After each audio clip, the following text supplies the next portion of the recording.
नमस्कार दोस्तों, कैसे हैं आप। आपका स्वागत है हमारे ऑनलाइन प्लेटफॉर्म मैथ की पाठशाला बाई कमलेश सर में। तो जैसे कि हमने अपनी पिछली वीडियो में जो पार्ट 1 बना है प्रश्नावली 1.1 का पार्ट 1 जो बना हुआ है, तो हमने उसमें क्या है प्रश्नावली 1.1 का प्रश्न क्रमांक 3 तक कवर किए थे। आज उसके आगे का पार्ट 2 है, तो हम कहाँ से चलेंगे, प्रश्न क्रमांक 4 से। तो देखिए हमारा प्रश्न क्या है कि HCF 306 और 657 का कितना दिया गया है, 9 दिया गया है।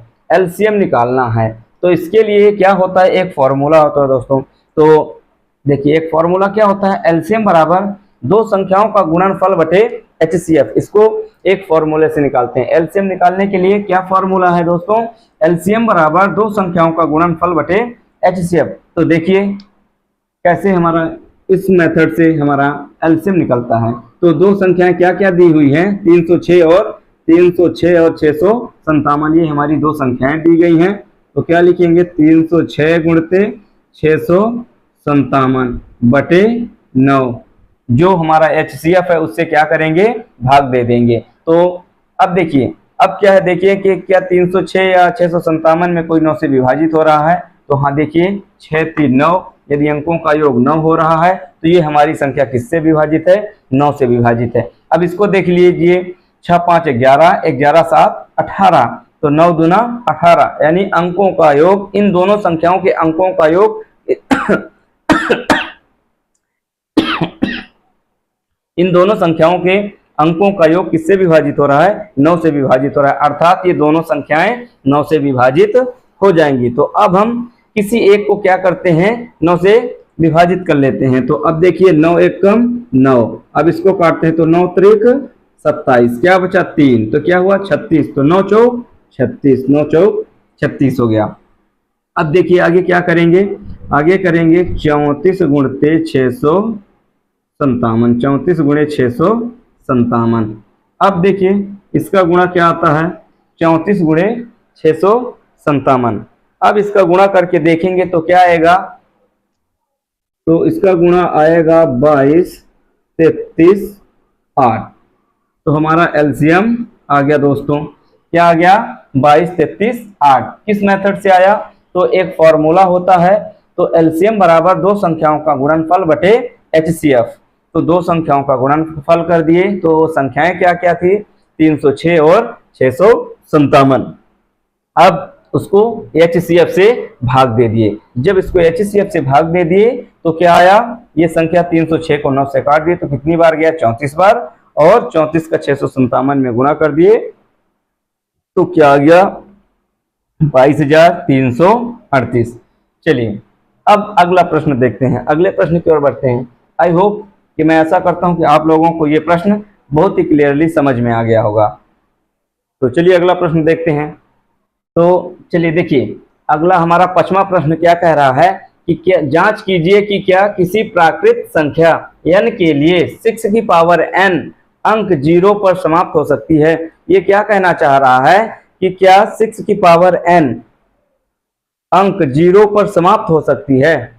तो मतलब जो ये n है, 6 की पावर n है, इसकी जगह क्या ले लें, कोई भी नंबर प्राकृत संख्या। मतलब इस संख्या क्या है, 1 से लेके अनंत तक की संख्या क्या कहलाती हैं, प्राकृत संख्या कहलाती हैं। तो उसके लिए हम क्या करेंगे, देखिए पहले तो क्या करेंगे, 6 की पावर n को एक गुणनखंड के रूप में लिखेंगे। क्या लिखेंगे, इसका गुणनखंड क्या होगा, 2 की पावर 2 इंटू, देखिए सबसे पहले हम इसको क्या लिखेंगे, सबसे पहले हम लिखेंगे 6 की पावर n, 6 की पावर n बराबर, इसको लिखते हैं 2 गुणते 3 की होल पावर n, या इसको ऐसे भी लिखा जा सकता है, या 2 की पावर n इंटू 3 की पावर n। अब हमारा 6 का गुणनखंड क्या आया, 2 गुणे 3। अब ये क्या, इसमें n की जगह कोई प्राकृत संख्या रखें तो क्या ये कभी 0 पर अंक समाप्त हो सकता है, नहीं हो सकता। देखो 0 पर समाप्त होने के लिए सबसे पहला नियम हम ये देखते हैं कि 0 पर अंक कब समाप्त होता है। 0 पर अंक तब समाप्त होता है जब किसी सम संख्या के साथ 5 का गुणा किया जाए तब हमारी वो संख्या 0 पर समाप्त होती है। जब किसी सम संख्या के साथ जब किसी सम संख्या के साथ 5 का गुणा किया जाए तब वो संख्या हमेशा 0 पर समाप्त होगी। देखिए जैसे कोई भी संख्या है, यही है, जैसे 2 गुणते 3 गुणते, अब इसमें यदि 5 कर लें तो 2 क्या है? सम संख्या। 2 क्या है? सम संख्या। सम संख्या। अब जब 5 के साथ किसी सम संख्या का गुणा किया जाएगा तब वो संख्या हमेशा वह संख्या हमेशा अंत में 0 देगी। तब वह संख्या अंत में हमेशा क्या देगी? 0 देगी। अब देखिए इसका गुणा करके देखिए, 2 तिहाई 6 पंचे 30, तो इकाई का अंक 0 आ रहा है कि नहीं आ रहा है? इकाई का अंक क्या आ रहा है? 0 आ रहा है। इकाई का अंक क्या आ रहा है? 0 आ रहा है। देखिए जब किसी संख्या में सम संख्या के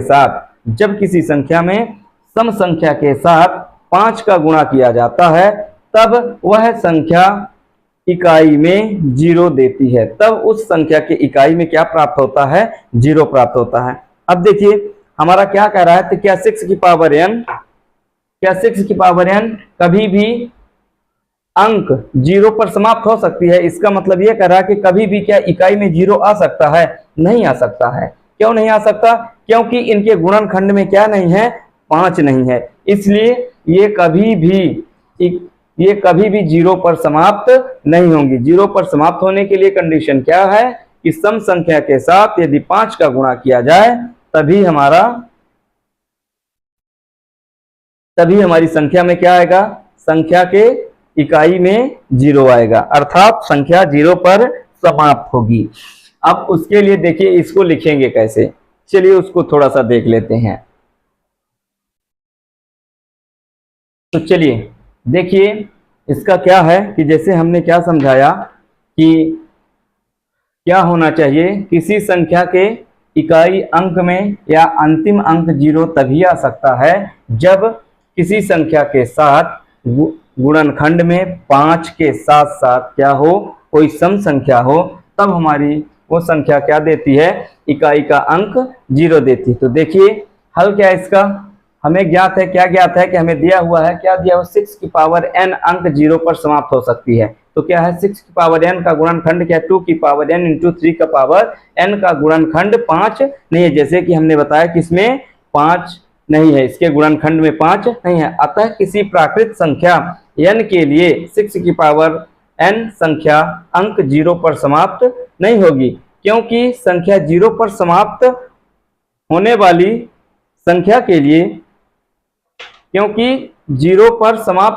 संख्या के लिए गुणनखंड में 5 के साथ गुणन में सम संख्या होनी चाहिए, अर्थात वह संख्या 5 से विभाजित होनी चाहिए।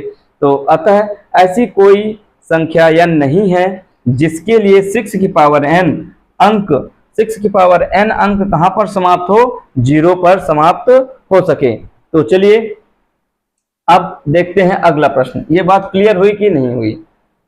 यदि कोई डाउट हो तो आप लोग कमेंट बॉक्स में कमेंट कर सकते हैं कि सर मुझे ये नहीं समझ में आया, एक बार प्लीज और समझा दीजिए। यदि जिनके नहीं समझ में आया तो इसको क्या करें, एक बार वीडियो को फिर बैक करें और इसको दोबारा देखें। तो इसमें है क्या?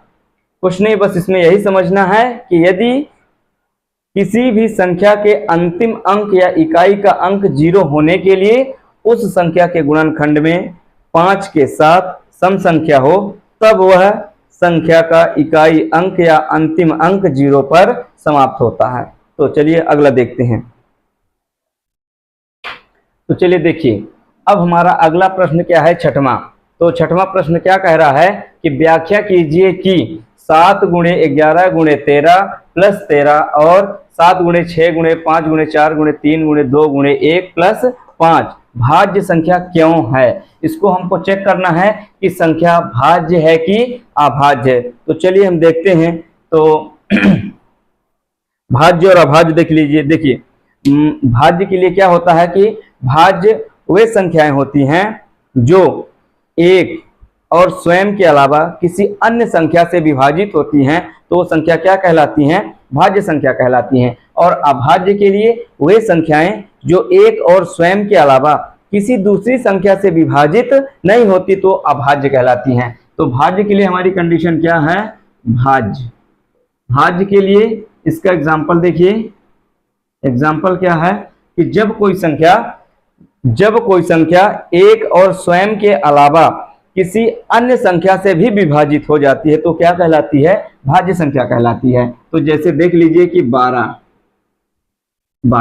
अब 12 किससे किससे विभाजित हो रही है?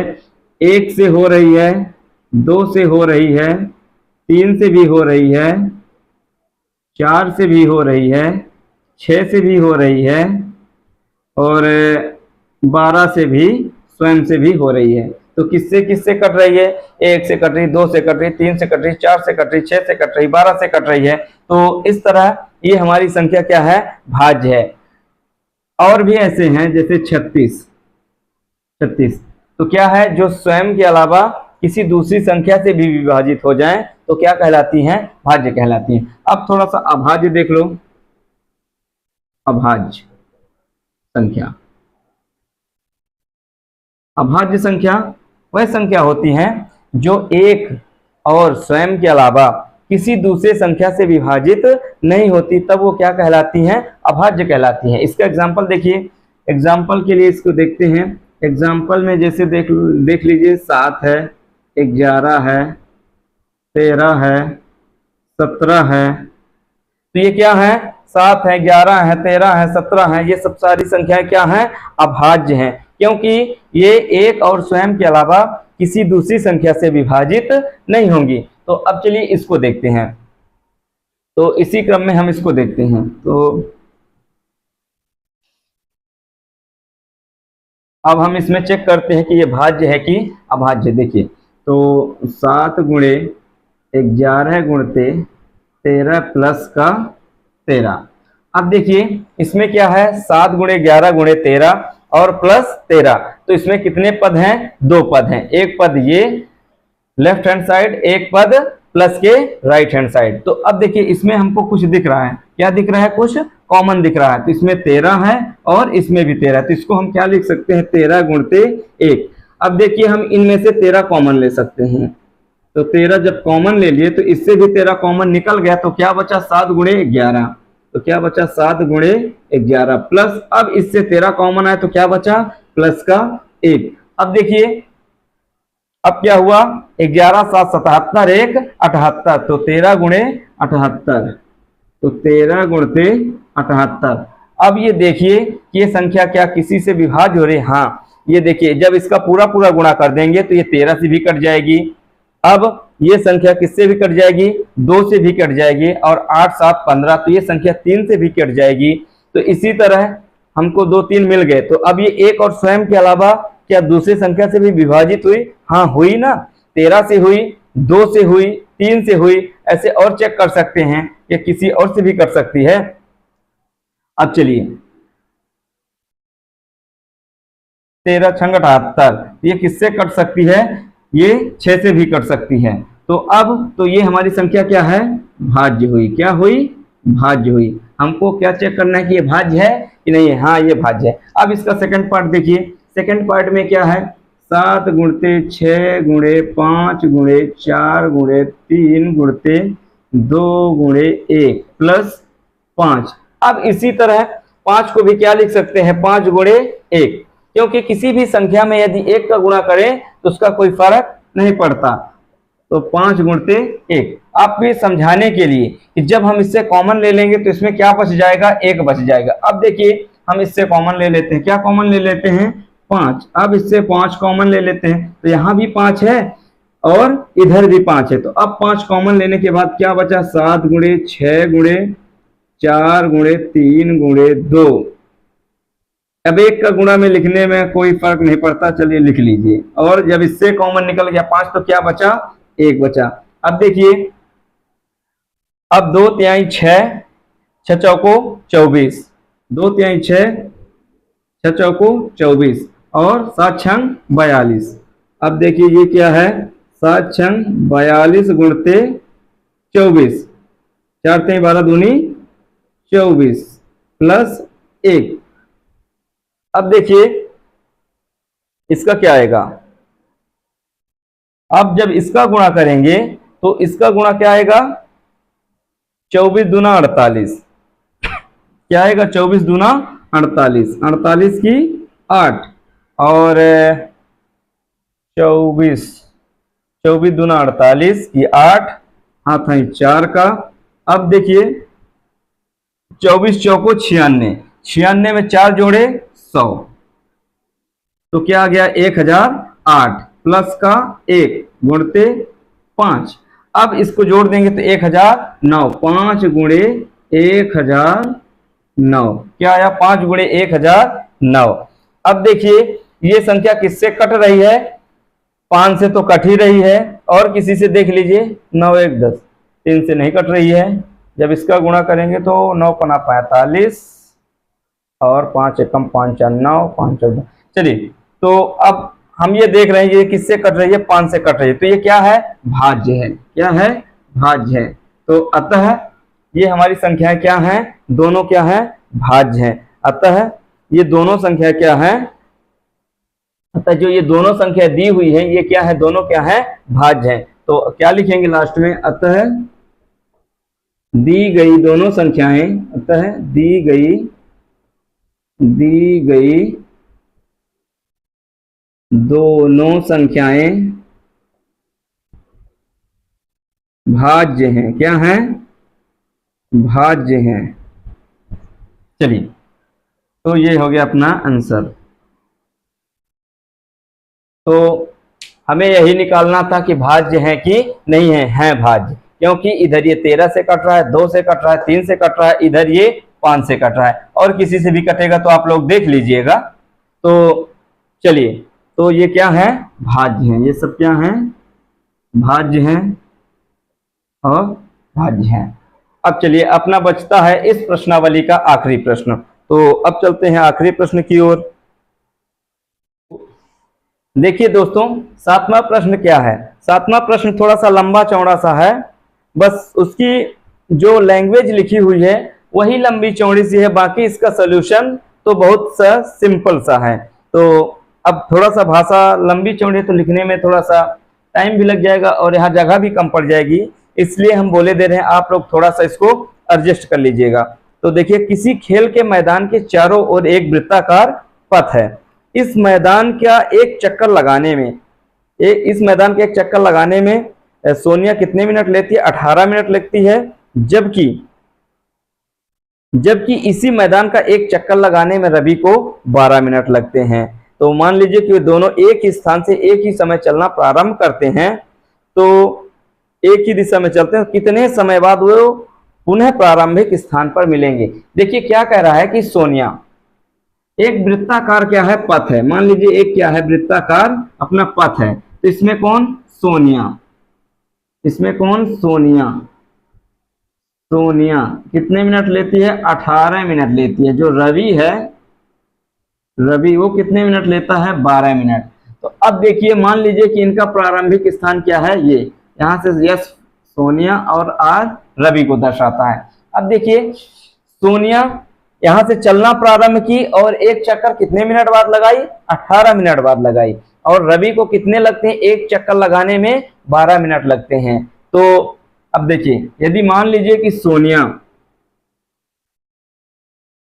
देख लीजिए मान लीजिए रवि जिनका कम समय है, तो मान लीजिए रवि क्या है, 12 मिनट में एक चक्कर पूरा कर लिया, रवि आ गया पुनः अपने प्रारंभिक स्थान पर, लेकिन रवि कितने मिनट में, 12 मिनट में पहुंच गया। तो मान लीजिए सोनिया कहीं 12 मिनट में यहाँ पास कहीं थी, 12वें मिनट सोनिया कहीं यहाँ पास थी, अब उसको अपने प्रारंभिक स्थान पहुंचने में थोड़ा सा ज्यादा समय लगेगा, 18 मिनट में ये पहुंच जाएगी, तो 18 मिनट में कहीं रवि फिर यहीं कहा, यहाँ पास कहीं आ जाएगा।